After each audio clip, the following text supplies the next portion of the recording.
Welcome back to another video. Excuse the fluffy hair. I've got an idea and I want to share it with you.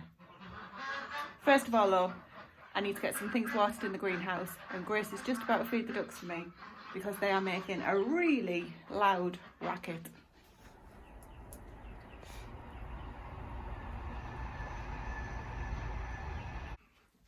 That's better, nice and quiet now. Cheers everyone, happy Friday, at least it is for me when I'm recording this. It's not the strong stuff just yet, but it's getting there. It's got a little bit of something in there.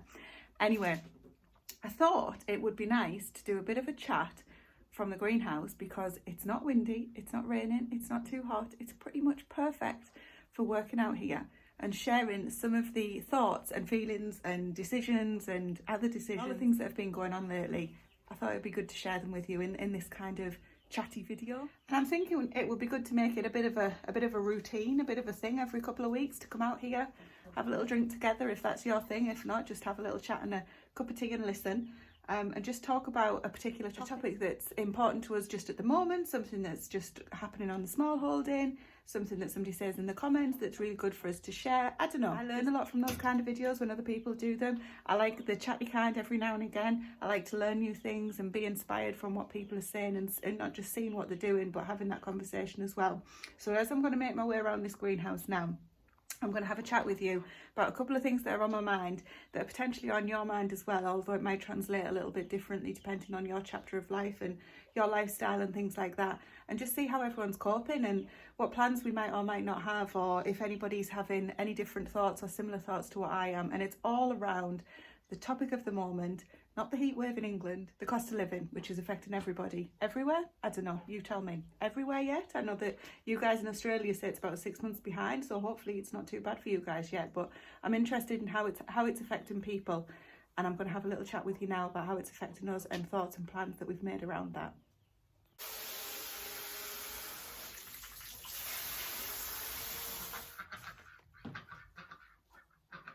They've finished the food. They're going to start joining in this conversation.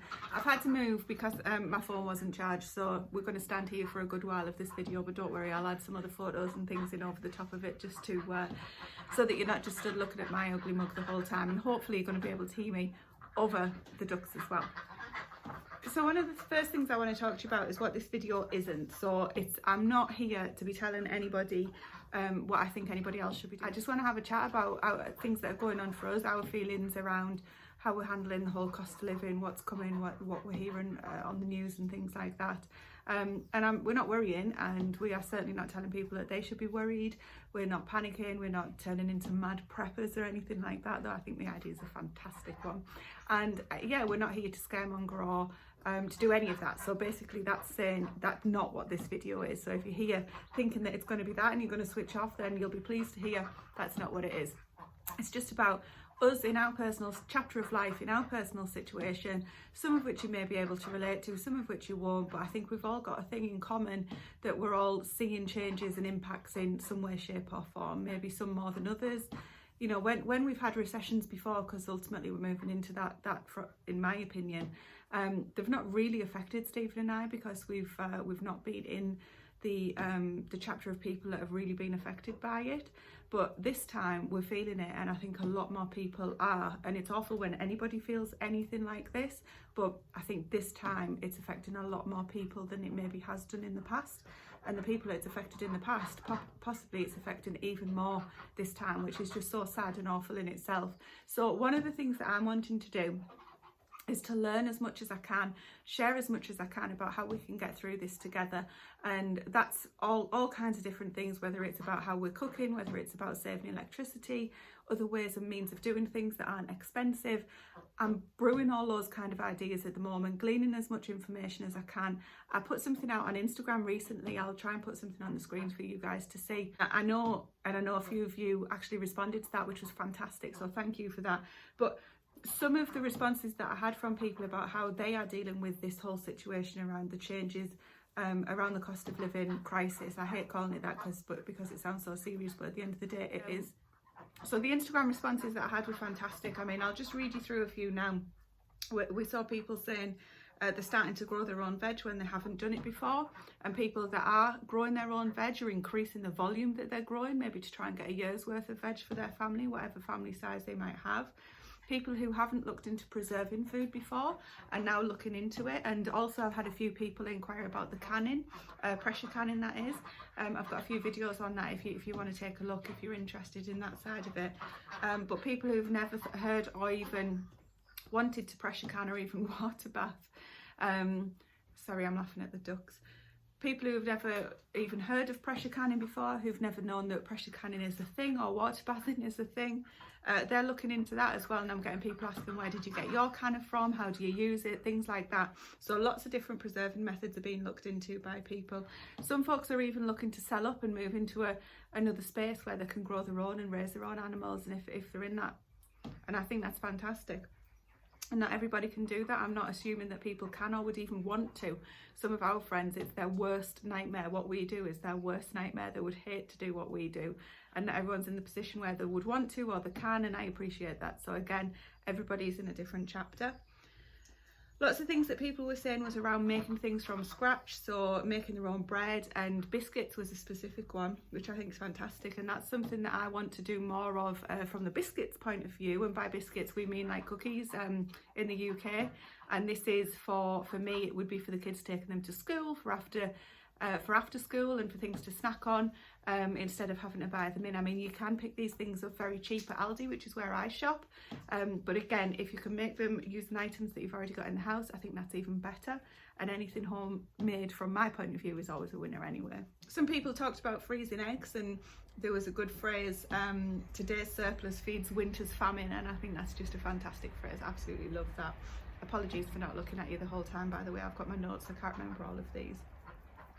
Some folks are getting chickens who've never had chickens before, and then the balance there for me is the cost of chicken food worth how much you would spend on buying the equivalent eggs? And I personally think it is. I mean, the cost of chicken food is one thing that, as I've said, has gone through the roof. We were at £7 something a bag when we first moved here, and it's now, I think it was £11.25 when we just went the other day, which is just madness.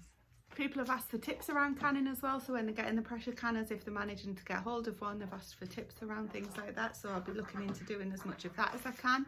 One of the big things that people were talking about was reducing their food waste. So if you watch one of my recent vlogs, you'll see that I talked about the Too Good To Go app. That's one of the ways that we've been looking into potentially doing that, that's external to what we've got here. But really I want to concentrate personally on closer to home and making sure that we use as much, if not everything, as we can here, because we're not always fantastic at that, as much as I hate to say that, it's true. Learning new recipes and sharing them. So some people have said that although they do cook from scratch, they have their standard 10 recipes that they always go to, and they just cycle through those, and they want to learn new recipes and maybe use different and hopefully cheaper ingredients as well. So that's another option. We've also talked about buying in bulk, so things along the lines of flour, tea bags, oils, tins on the food side of things. But it's not just about that, it's about the household items as well. So dare I mention toilet rolls.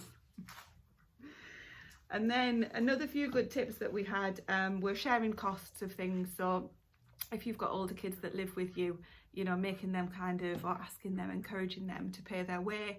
And that might not always be financially, it might be that they're picking up other jobs and just helping you out to kind of de-stress your situation when things are building up and maybe causing you more stress in the background. Some folks have talked about reducing their meat consumption. So meat can be quite costly, and not just talking about the cost of meat, but the costs of their general grocery budget. What's the most expensive, and should those items become a luxury, or not should they, but do they want to choose for them to become a luxury, and reducing the use of those as well, and introducing other things like lentils, legumes, and really more nutritious options that pad out your meals and are thoroughly enjoyable at the same time.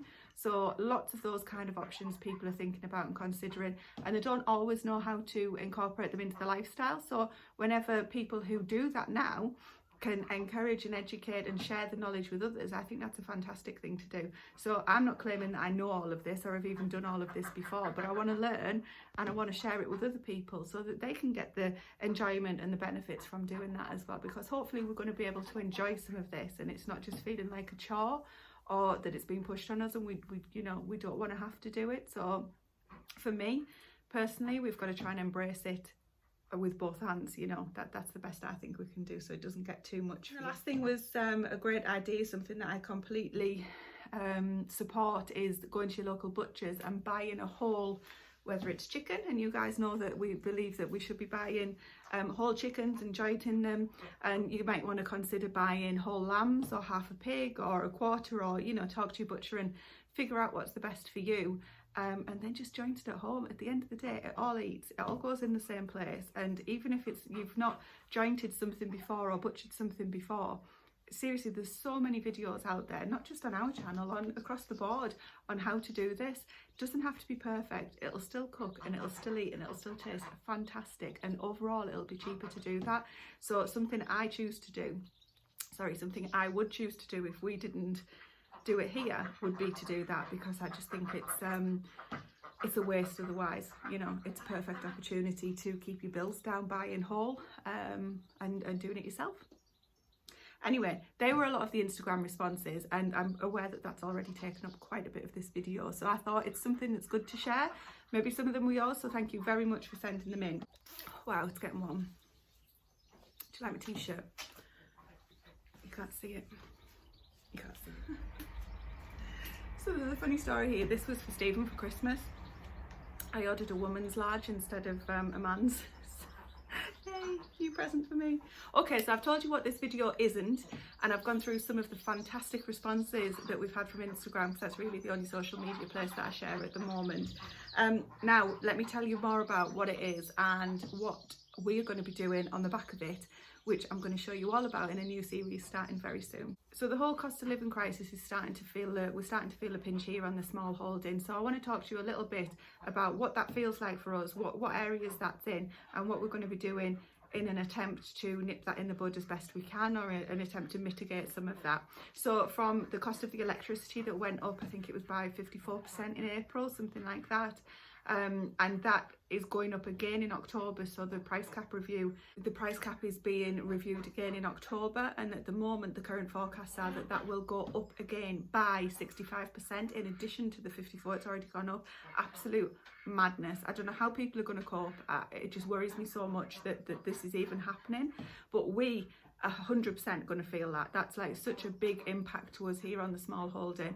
We are already watching what we're using from an electricity point of view, but that is something that we can do immediately, because we are definitely going to be feeling that from October onwards. So we need to take even more immediate steps. So we've already started using the tumble dryer less. So I did say I was going to stop and I didn't. Now I do need to do that. So that's just one thing, one example of how we're going to address that from an electricity point of view. We need to get our electricity consumption down, because that's a given. We're definitely going to be feeling that one. Sorry about the ducks. The other thing is the cost of fuel has gone through the roof. It has come down very slightly, but we've never known such high fuel costs. So we're going to be making sure that, obviously we have to go to work, and there's journeys that we can't avoid doing, but where there's journeys that are not necessary, or maybe we could combine a couple of jobs into one journey, we're going to be giving a lot more conscious decisions to that as well, because that's something that will hopefully help keep us going to the fuel tanks and filling them up a little bit less. And as you guys know, here on the small holding we run on oil, so our Aga in the kitchen and our hot water both run on oil, and at the moment we've just got the hot water on. So normally I actually leave the Aga on all year round. Thankfully this year it was a silver lining that it switched itself off, and so something went wrong with it, and normally that happens every now and again. It's no big concern. We get it serviced, it rectifies the problem, and it's on again for another year or two. Well, it went off just before, I think it was the Easter holidays, and at the time I was devastated, but now we're really grateful because of the heat wave that we've had, and it's been super hot. It would have been far too hot in the kitchen to have it on. But this takes us to the next decision, which is we've been running the hot water on the oil and it uses so little, you know, that's not a problem, but the oil is getting very low, and when we go to put the Aga back on as we normally would for the colder months, well, we're going to need a top up of oil, and oil is just double plus the prices that it was pre-COVID and pre the insanity with the war and things like that. So just to give you an idea, when we moved in here it was something like £350 for 1,000 litres. Now that was a very good price, and we didn't realise that at the time, but now it's over £1,000, and it's like, even if you could afford it, would you want to pay that when you know that it's something that you could get at half the price and less not so long ago? It's eye-watering. But in order to put the Arga on, we need to fill up with oil again this year, and we're looking at that around October, November time. So that is a big decision for us. Now, if we choose to do it, the Arga not only cooks our food, heats the kitchen, it dries the clothes in the winter, you know, you boil the kettle on it, you do your toast on it, all those good things, and the kitchen will be freezing without it on. So if we choose not to do that, which as you can tell is something I don't want to do, then we're going to have to find alternative methods of cooking, which obviously we're using at the moment. We've got the electric cooker, but even that in itself is too expensive. So we'll be looking more into the slow cooker over the winter, the log burner, which I'll touch on in just a second, the Instant Pot, other cheaper methods of cooking if we don't put the Arga on, or if we delay putting it on due to getting the oil. And it all depends on what happens with the price of oil over the next few months. They think it's a joke. I think it's a joke as well. So I mentioned the wood burner. So obviously, if you guys have followed us for a while, you know that we felled a huge tree that became very dangerous during the storms earlier on this year. And actually, we've been very lucky. So the silver lining of that is that that's given us what we estimate to be around 7 years worth of wood. Now, hopefully that'll be okay to use this winter because of the heat that we've had, and we're hoping that those logs will have dried out and seasoned enough for this winter. We have to wait and see. But we also use coal, or the coal that's allowed. I can't remember what it's called off the top of my head. And again, that's another cost that we wouldn't normally, that's another cost that we don't really want to have. So if we're going to be 100% wood, then we won't have 7 years worth, we'll have a lot less. But we will see and hopefully ride out this crazy time with what we've got. So we may choose just to go down that route, but we'll see what the next couple of months will bring. So the other areas that we're feeling it in are obviously the food, the prices of our food, the human consumption food, but also the animals' feed. You've heard me talk about the Lay's pallets already. In my other vlogs and things, you know how much I've been talking about the cost of the pig food, the chicken food, the sheep's feed. Everything is just becoming so much more expensive, and we have taken measures to reduce the compound feed that they're getting and to replace with other things. But what we found is that actually the chickens stopped laying their eggs completely when they went on to garden produce only. So it's catch-22. Do you feed them for free and get no eggs, which then the eggs would supplement your diet, or do you feed them the feed that the costs of which are going up, and then use their eggs, which is what they're here for at the end of the day, to produce us food? So all of these kind of things are going on at the moment, and we have decided to start buying them Lay's pellets again, because you'll see in a different video we don't have the cost of the pig food anymore now. So we're just going to be using both of those, the chicken's funds and the pig's funds or budgets, and they're both going to be going towards the chicken feed. So hopefully we'll have lots of eggs again. I'll never complain about having surplus eggs again. And then finally, one more way that this is going to affect us, it hasn't yet, but it's coming, is in January our mortgage rate is going to be up. So we're going to go from the fixed rate that we're on, and that's going to jump to goodness knows what, because who knows what kind of deals are going to be out there come January, and who knows what that means for us in terms of how much extra it's going to cost us. But that's money that we're not currently spending towards the bills that we're going to have to find, and I think we're going to be talking quite a significant increase, because I think already it's gone up. Is it 0.5% or 1.5%? I can't remember. I'll have to take a look. Haven't been looking at it that closely because, as I say, it hasn't affected us just yet. Same with the electricity price cap. Some people are lucky enough to be on a fixed rate. I know my good friend Louise is on, I think she said until August of next year before hers is up. So they're not going to feel any of this until then. And hopefully by then the madness of the electricity prices will have settled down. But if it hasn't, that's going to be quite a significant increase for them. And people who are on the fixed rates aren't going to be feeling that just yet, but unfortunately from January that's not the case for us, so we're going to feel the pinch from January, so we need to do something now to prepare for that. Okay, so now all of the scary things are over. We've talked about, oh my goodness, so we've said what the video isn't, what it is, all around the cost of living and the different things that we're going to be seeing. Now it's time to talk about the good stuff, what we're going to be doing about it. So I've already mentioned one or two things. So just really briefly, on the electricity side of things, we had a smart meter put in earlier this year, I think it was. The days are just blurring into one, but I think it was earlier this year. One of the best things that we've done, to be quite honest with you. That is just keeping us so much on track, and we're only paying exactly, you know, we know exactly how much we're using, so the direct debit each month is adjusted so that we make sure that we've got that covered and we're not too much in credit with them, and we're certainly not going to be in debit with them. So we've got the consumption I can see on my phone. There's an app on my phone. I was looking for my phone then, but you're on it. And honestly, it was one of the best things. I know different people that I've spoke to don't trust it. They think it's the way of the government watching you and all these kind of things, but for us they can watch because we've got nothing interesting for them to see anyway. But we really need to start considering some of the behavioural changes around our electricity consumption. We've already started, and to some degree we've made a good effort, but there's still so much more that we can do. And I know we're in a much more fortunate position than some. When I hear on some people's bills are kind of double what ours are, and I just wonder, oh my goodness, that must just be, I can't imagine it. And then other people, it's a third of what we use. So, you know, we are all in different positions, as I said at the beginning of this video, but we're all feeling it because it's going to come to all of us that these prices are going to go up. So we're definitely looking to implement different behavioural changes so that we can get used to doing something, and it's not just me or Stephen walking around, you know, why haven't you switched this off, why is this on? I mean, even just this morning Stephen said to me, why have you left the TV on? Well, I was going back in because I was in the middle of watching a YouTube video actually, and he said, well, switch it off while you're not in the room. But even though I was just going out for 2 or 3 minutes, he said, well, what have you left it on for? Fair point. Not even living by my own rules. The thing that we're doing, I don't know if you guys know, but we don't have a dishwasher, we don't have a microwave in the kitchen, so those appliances won't be stuck in electricity anyway. But we will be avoiding using heat appliances, anything that draws heat, which is usually super expensive.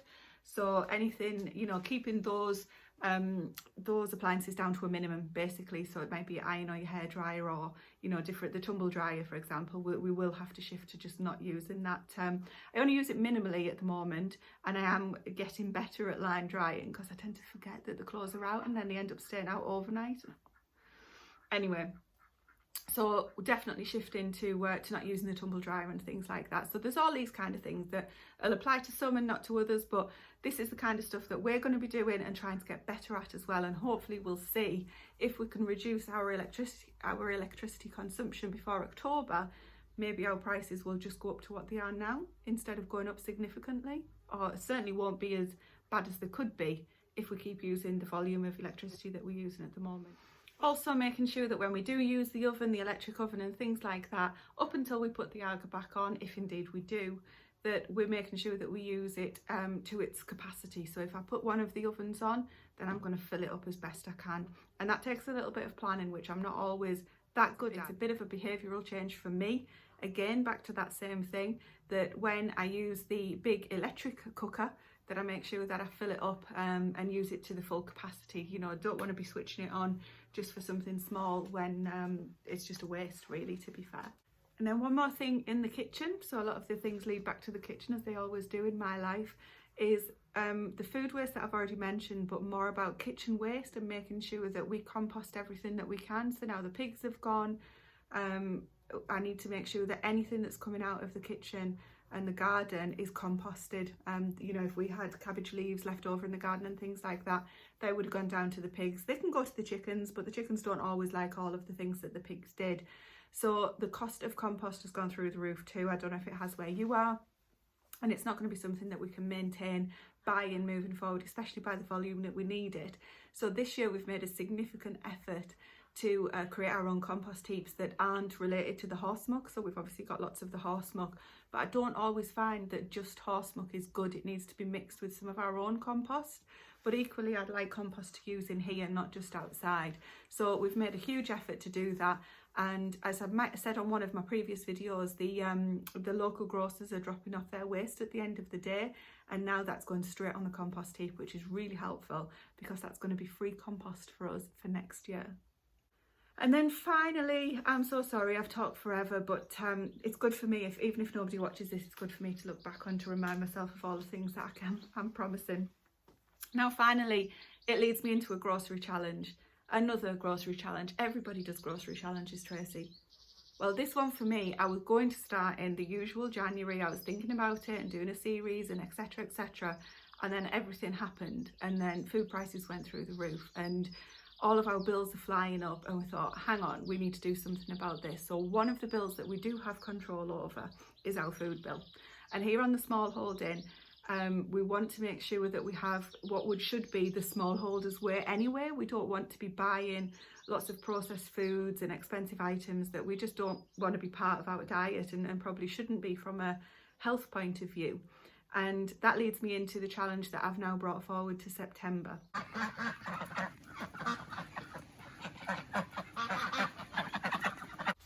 So I won't go into too much detail and bore you too much now, but basically in response to everything that's happening in the world, we've decided to do a grocery challenge starting in September instead of January, which is when I originally planned it for.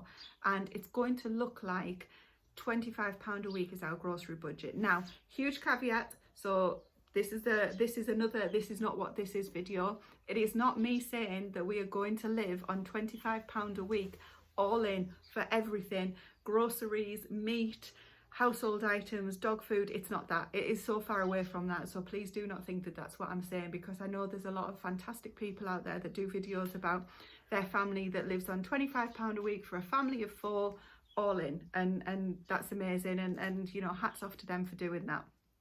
So as you guys know, we've got full freezers, full pantries, stocked shelves. We preserve a lot of our own, or all of our own stuff that doesn't get eaten for fresh consumption. You know, we're not starting from scratch here, nor do we claiming to be. And we also have other expenses that I don't want to include in this grocery budget or this grocery challenge that we included last time when I did this a couple of years ago.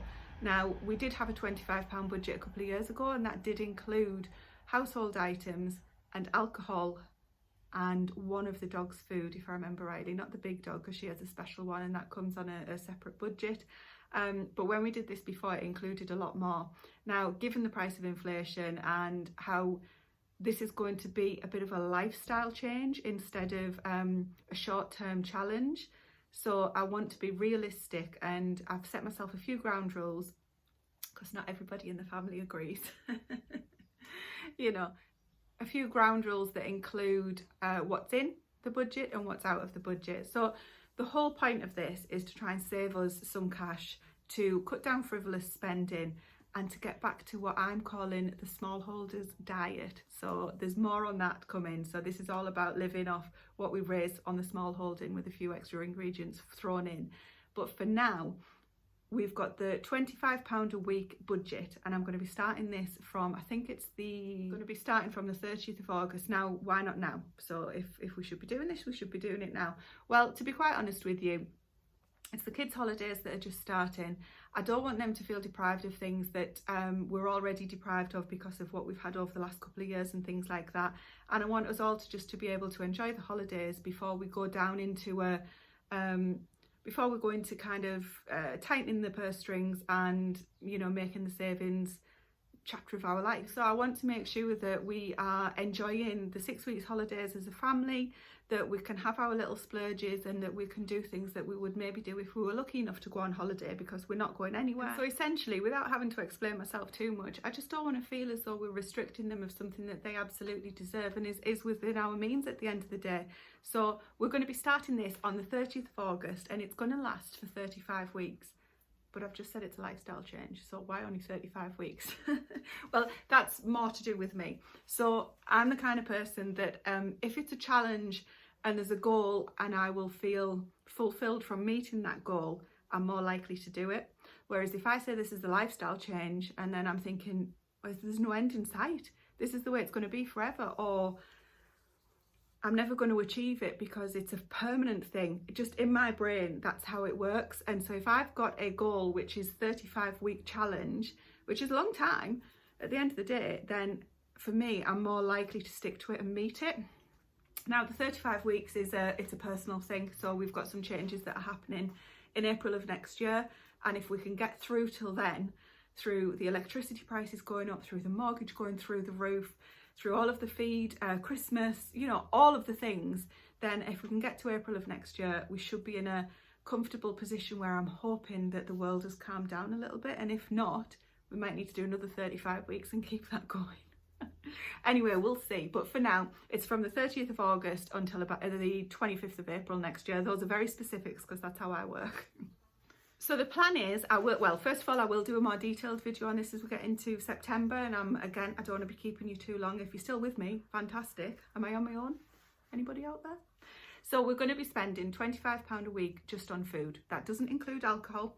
It doesn't include the big dog's food, which I've already mentioned. She's on a specific diet, and it doesn't include things that I will need for preserving. So as we move through the year, one of the goals that I want for moving forward every year is to preserve a year in hand.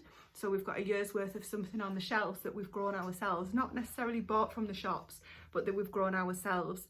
I want to move away from the prepping feelings that I had during lockdown. I don't feel worried. I need to be careful how I say this. I'm not worried that when we go to the shops, there's going to be no food in them. I think, and I hope I'm not wrong, that the worst, we have seen the worst of it. That what we saw during COVID, where you went to the shops and there might not be any toilet rolls, so you had to go to a different shop and you managed to get some, or you had to pay a little bit extra for 4 instead of a pack of 16 or something like that. I think that's the worst we'll ever see in our very fortunate position of where we live as in our country.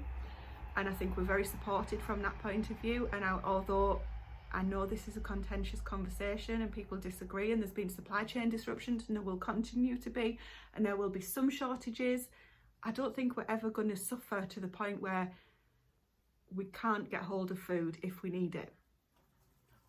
However, I don't want to be reliant on that. So although I don't want to be going and stocking up on things that I can produce myself, I do want to be stocking up on those things I can produce myself.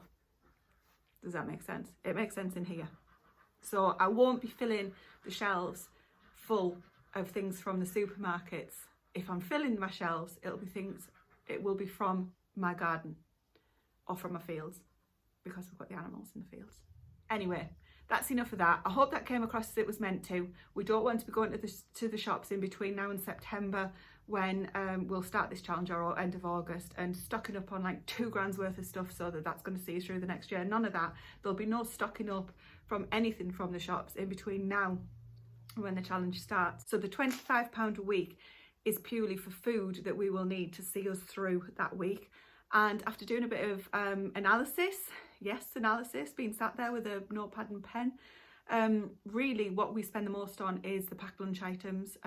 So whether it's Stephen's lunch or the kids' lunch for school, things like that. So it's been good. It's been a bit of good work to see where most of our money goes. And what I'm going to be doing is, in between now and when the challenge starts at the end of August, I'm going to be showing you guys what we're getting from the shops and the meals that we're going to be having, what we're shopping from the garden and the veg that we're bringing in from the garden. And I'm going to do that on a single video each week. So not part of the vlog, not part of the other things that we're doing, but it'll be a single video, because not everybody is interested in that kind of topic. Equally, some people might just come for that and not for the small holding stuff. So I thought if I put that separate and keep that video on throughout the week, I'll try and do that as a specific series where we can manage the budget, the food, understand what's coming, you know, all of that good stuff. So I will do that separately. And then finally, of the 35 weeks that we're going to be doing this challenge for, every 4th week we're going to reduce the budget to £5, and that should cover, sorry I've got an itchy nose, that should cover the kids' packed lunches. Now there is a caveat that Christmas week we won't have a budget, so I suppose technically it's 34 weeks, because over Christmas we won't have a budget. But then again, we won't be going out trying to spend as much as we can on food and things like that, but it's just, we're not going to be saying, you know, that's taken us £3 or £13 over budget, so we can't have it, because everybody deserves to splash out for Christmas if they can. And throughout the challenge, as I say, I'll do a separate series on it, but I'm also going to be learning more skills myself. So I want to go for more, I want to learn more around the fermentation side of things. So I've been dabbling in that, and it's actually going really well. I made sourdough yesterday and it tastes okay, and it turned out okay, though there was a story with it, as well as there always is. It got a little bit burnt. So it's really nice in the middle, but you might lose your teeth on the crust on the outside. Anyway, I think I've talked myself in a big loop, so I hope you understand where I'm coming from, that at the moment everyone's feeling the pinch, we are as well, and I want to do some videos on how we're going to address that. So maybe on these greenhouse chats every couple of weeks we'll be talking about, and I'll be sharing things that you guys can comment on and that teach me, what can I learn from you. Give me all your tips around how you're managing and coping. Maybe you don't need to, maybe this is maybe this won't affect you, I don't know, but I have a feeling that it'll affect most people, and I want to be able to share that knowledge and information. I want to share how we're doing with our challenge. I'm not expecting anybody to do it on, you know, to do the challenge themselves or anything like that. This is purely how we are addressing it, and I want to share all of the things that I've gone through about what from Instagram responses, and just share the knowledge, and hopefully you guys will enjoy that as well. Learn from it. If not, you can teach us something, because I'm open to everything. I want to know what you know, and I want to share it with everybody else. Anyway, I'm going on, and I'm going to stop it there because my glass is nearly empty, and I've actually really enjoyed talking about this. So there's a few topics that I haven't covered that I'll need to cover when I get into it in sort of the end of August time, but for now, I hope it makes sense. I hope you know what we're trying to achieve, and I hope you join us for the journey when it starts. Our first video will come out at some point next week. It'll include meal plans as well, by the way, not as well as how those meals turned out, how I got to the meal plans, the shopping list, the prices, all of that kind of thing, as much as I can get in for that week within my time frames and all of that good stuff. But for now, it's actually getting a bit chilly, so I'm going to head inside, get our tea, which has been cooking while I've been out here, and go and come up with some other ideas so Stephen can roll his eyes at me again. Right, take care guys, I'll see you later.